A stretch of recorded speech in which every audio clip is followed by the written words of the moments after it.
The chamber was vast and cold, filled with the low hum of alien machinery, and the heavy gaze of beings from across the galaxy who sat in tiers of shimmering light and shadow, each one a representative of their people, each one a voice in the endless council that ruled the known stars.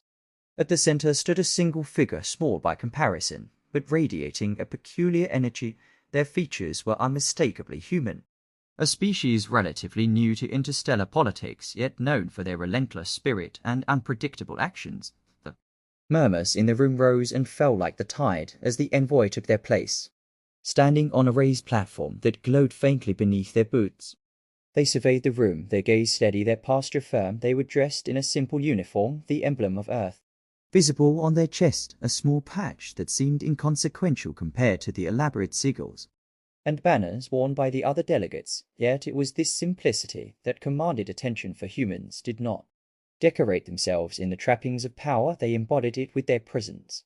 The envoy raised a hand, a single motion that silenced the assembly. Like a ripple through still water, the murmurs faded, and the weight of expectation filled the air. The delegate of the Akaran collective, whose crystalline form refracted the light into 1,000 hues, tilted their head, a gesture that meant, "Speak, for the floor is yours."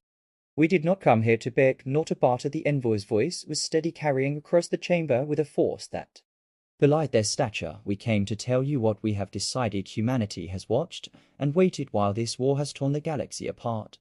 While countless lives have been extinguished in the cold void of space, we have observed your alliances, your betrayals, your endless cycles of destruction and rebirth, and we have seen enough." The silence was palpable. The alien representatives shifted in their seats, their forms flickering in the holographic light, as if the envoy's words struck chords. It did not want to acknowledge the Kasari diplomat, a being of shifting mist, leaned forward, their translucent form coalescing into a vaguely humanoid shape, a sign of attention and curiosity. The Galactus delegate, whose armored exoskeleton gleamed like polished stone, clicked their mandibles in what might have been disdain or interest. It was hard to tell with their kind. "Humanity has been underestimated for too long," the envoy continued. "Our worlds are young, our fleets are smaller, our technology lacks the refinement of your ancient empires. But there is something you fail to understand. We do not fight for conquest or glory. We fight for each other. We fight for survival. We fight because we must."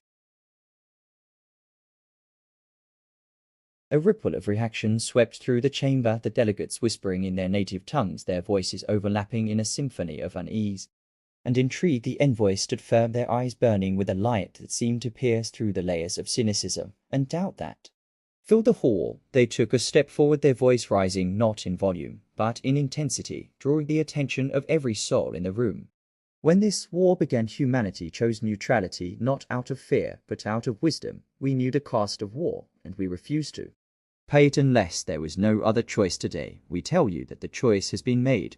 We will no longer stand by while innocent worlds burn, while empires crumble under the weight of their hubris, while the galaxy tears itself apart. We will fight not because we are forced to, but because we choose to." The assembly erupted into chaos, voices rising and clashing like a storm breaking over a quiet sea. The envoy stood amidst the uproar, their expression unreadable, their stance unyielding. The Kasari diplomat leaned back, their form dissolving into a swirl of mist. The Galactus delegate slammed a clawed hand onto the table, their mandibles clacking in what seemed to be an attempt to regain order. The Akaran representative turned their crystalline gaze towards the human, their facets glimmering with an unreadable light.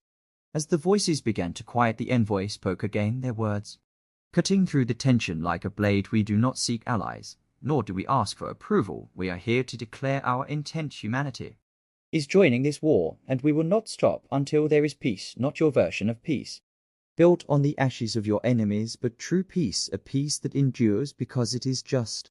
Their words hung in the air, a challenge and a promise that could not be ignored.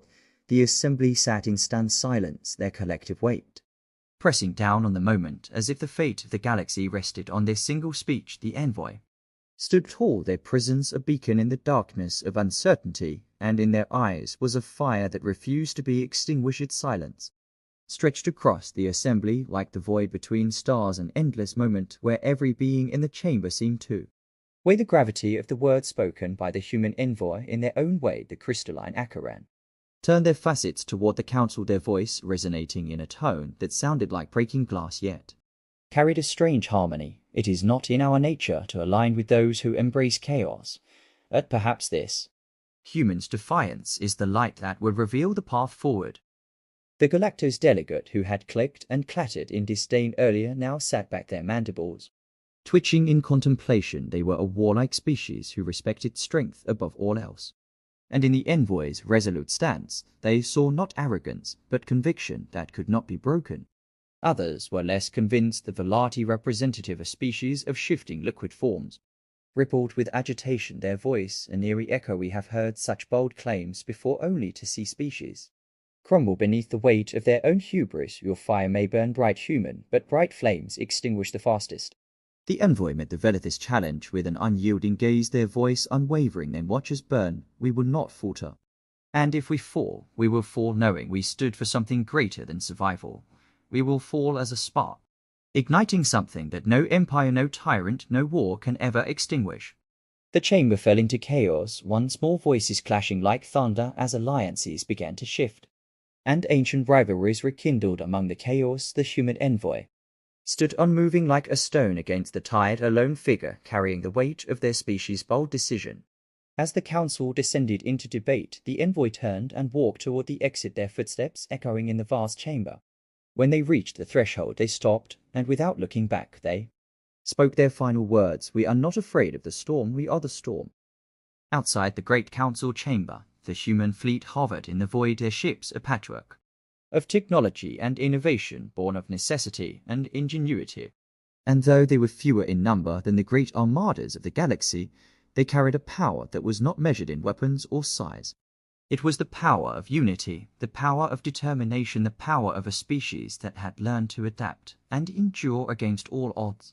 As the Envoy boarded their vessel, a signal was sent across the stars, a simple message broadcast to every corner of the galaxy. Humanity is no longer a silent observer. We are here, we are ready, and we will fight for the future of us all. In the days that followed, the galaxy began to shift. Alliances were tested, betrayals were uncovered, and unlikely partnerships emerged. Some saw humanity as a beacon of hope, others as a threat to the fragile balance of power, but none could ignore them.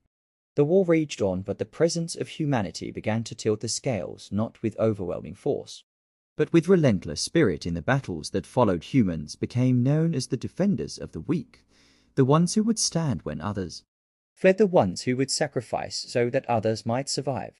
And though the war was far from over, the galaxy had changed forever, for humanity had entered the stage not as conquerors or saviors, but as something far more dangerous and far more inspiring. They had become the embodiment of hope, and hope is a weapon that no enemy can destroy.